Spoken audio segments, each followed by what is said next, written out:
नमस्कार, सत्यहिंदी.com में आपका स्वागत है। एक नजर अब तक की सुर्खियों पर। चुनाव आयोग ने ममता बनर्जी को एक और नोटिस भेजा है। ममता बनर्जी के केंद्रीय बलों को लेकर दिए गए बयान पर चुनाव आयोग ने अब नोटिस भेजा है। चुनाव आयोग ने ममता बनर्जी के उस बयान का जिक्र किया है जिसमें वो केंद्रीय सुरक्षा बलों पर आरोप लगा रही हैं कि वो मतदाताओं को धमका रहे हैं और डरा रहे हैं। इसके साथ ही वो महिलाओं से अपील करती हैं कि वो केंद्रीय सुरक्षा बलों का घेराव कर दें। ममता बनर्जी ने इसके साथ ही कहा था कि उनको इतनी शक्ति किसने दी कि वो महिलाओं को वोट डालने से पहले धमका रहे हैं। आयोग ने कहा उनका ये बयान आचार संहिता का उल्लंघन करता है। चुनाव आयोग द्वारा ममता बनर्जी को नोटिस भेजे जाने के बाद ममता बनर्जी ने कहा है उनको चाहे 10 नोटिस भेज दो, लेकिन उनका जवाब फिर भी वही रहेगा कि मैं लोगों को बिना बटे एकजुट होकर वोट करने के लिए कह रही हूं। इसके साथ ही ममता ने पीएम मोदी पर वोटों को सांप्रदायिक लाइन पर बांटने का आरोप लगाते हुए कहा कि पीएम मोदी को कितने नोटिस भेजे गए हैं, वो हर रोज हिंदू मुसलमान की बहस करते हैं। पश्चिम बंगाल की रैली में एंटी रोमियो स्क्वाड बनाने को लेकर यूपी के मुख्यमंत्री आदित्यनाथ के बयान पर तृणमूल कांग्रेस की लोकसभा सांसद महुआ मोइत्रा ने पलटवार किया है। महुआ ने ट्वीट कर कहा है कि अजय बिष्ट उर्फ सीएम योगी का आज ताजा बयान सुनिए। अगर बंगाल में बीजेपी की सरकार बनती है तो यहाँ भी एंटी रोमियो स्क्वाड बनाएंगे। महुआ ने कहा कि गुड्डू जी, आपके शोधों से अलग बंगाली लोग दिल से प्यार करने वाले लोग हैं। हमें अपना संगीत पसंद है, हमें अपनी कविताएं पसंद हैं, अपनी मिष्टी पसंद है और हाँ, अपने रोमियो भी पसंद हैं। बता दें, योगी आदित्यनाथ ने कहा था कि बंगाल में माँ बहनें सुरक्षित नहीं हैं। बीजेपी की सरकार आते ही यहाँ पर एंटी रोमियो स्क्वाड बनाएंगे।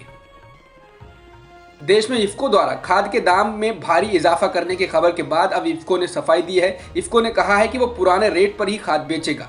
बढ़े रेट सिर्फ बोरियों पर लिखने के लिए थे, वो जरूरी हैं। इफ्को के प्रबंध निदेशक और मुख्य कार्यकारी अधिकारी डॉक्टर यूएस अवस्थी ने ट्वीट कर कहा, इफ्को 11.26 लाख टन कॉम्प्लेक्स उर्वरकों की बिक्री पुराने दरों पर ही करेगी। बाजार में खाद की नई दरें किसानों के लिए नहीं है। बता दें, खबर आई है कि इफ्को ने डीएपी खाद की कीमतों में 58.33% की वृद्धि कर दी। नई कीमतों में डीएपी खाद का 50 किलो का बैग अब 1200 रुपए की जगह 1900 रुपए में मिलेगा, जिसके बाद बवाल मच गया है। आज भारत और चीन की सेनाओं के कोर कमांडरों के बीच 11वें दौर की बैठक हो सकती है, जिसमें पूर्वी लद्दाख से सैनिकों को पुरानी स्थिति पर लौटने की बात हो सकती है। चर्चा का विषय गोगरा, हॉट स्प्रिंग और डेपसांग हो सकते हैं, जहां गतिरोध बना हुआ है। बैठक चुशुल क्षेत्र में होने वाली है। भारत में कोरोना के मामले लगातार नए रिकॉर्ड बना रहे हैं। पिछले एक दिन में देश में कोरोना के मामलों ने अभी तक के सारे रिकॉर्ड तोड़ दिए और 1,31,000 से अधिक नए मामले दर्ज किए गए। ये कोरोना महामारी के बाद से अब तक का सबसे बड़ा आंकड़ा है। इस दौरान 800 से अधिक लोगों की जान भी गई है। अब देश में एक्टिव केस की संख्या तेजी से 10 लाख की ओर बढ़ गई है। कोरोना संक्रमण के तेजी से बढ़ते मामलों के बीच प्रधानमंत्री मोदी ने गुरुवार को कहा कि एक बार फिर से चुनौतीपूर्ण हालात बन रहे हैं। उन्होंने मुख्यमंत्रियों से बातचीत करते हुए कहा कि हमारा फोकस माइक्रो कंटेनमेंट जोन पर होना चाहिए और हमें नाइट कर्फ्यू को सफल बनाना चाहिए। उन्होंने कहा कि राज्यों को टेस्टिंग पर जोर देना चाहिए। मोदी ने कहा कि पहले की अपेक्षा हमारे पास अनुभव है, संसाधन है और वैक्सीन भी है। हमारे डॉक्टर्स और बाकी लोगों ने हालात को संभाला है। पिछले साल हमारे पास टेस्टिंग लैब नहीं थी, मास्क का पता नहीं था, पीपी किट नहीं थी और उस वक्त बचने का एकमात्र साधन बचा था, वो था लॉकडाउन। बढ़ते कोरोना संक्रमण के बीच महाराष्ट्र, दिल्ली, पंजाब जैसे राज्यों के बाद अब कर्नाटक की राजधानी बेंगलुरु सहित कम से कम 7 शहरों में रात की कर्फ्यू लगाने की घोषणा की गई है। कर्फ्यू रात के 10 बजे से सुबह के 5 बजे तक लागू होगा। ये आदेश कल यानी शनिवार से 20 अप्रैल तक लागू रहेगा। वहीं उत्तर प्रदेश में लखनऊ, वाराणसी, कानपुर और प्रयागराज के बाद 5 और शहरों में नाइट कर्फ्यू लगाने का ऐलान किया गया है। अब से गौतम बुद्ध नगर, गाजियाबाद के अलावा मेरठ, बरेली और सहारनपुर में भी नाइट कर्फ्यू लागू होगा।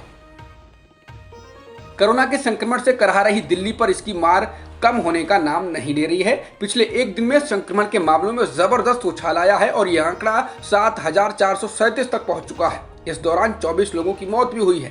बीते दिन संक्रमण के 5,506 मामले सामने आए थे और एक ही दिन में 1,800 से ज्यादा मामले बढ़ गए हैं। इसका मतलब आने वाले दिन बेहद मुश्किलों भरे साबित हो सकते हैं। वहीं मुंबई में भी कोरोना संक्रमण की रफ्तार बेहद तेज है और बीते एक दिन में 8,938 नए मामले सामने आए हैं और 23 लोगों की जान भी गई है।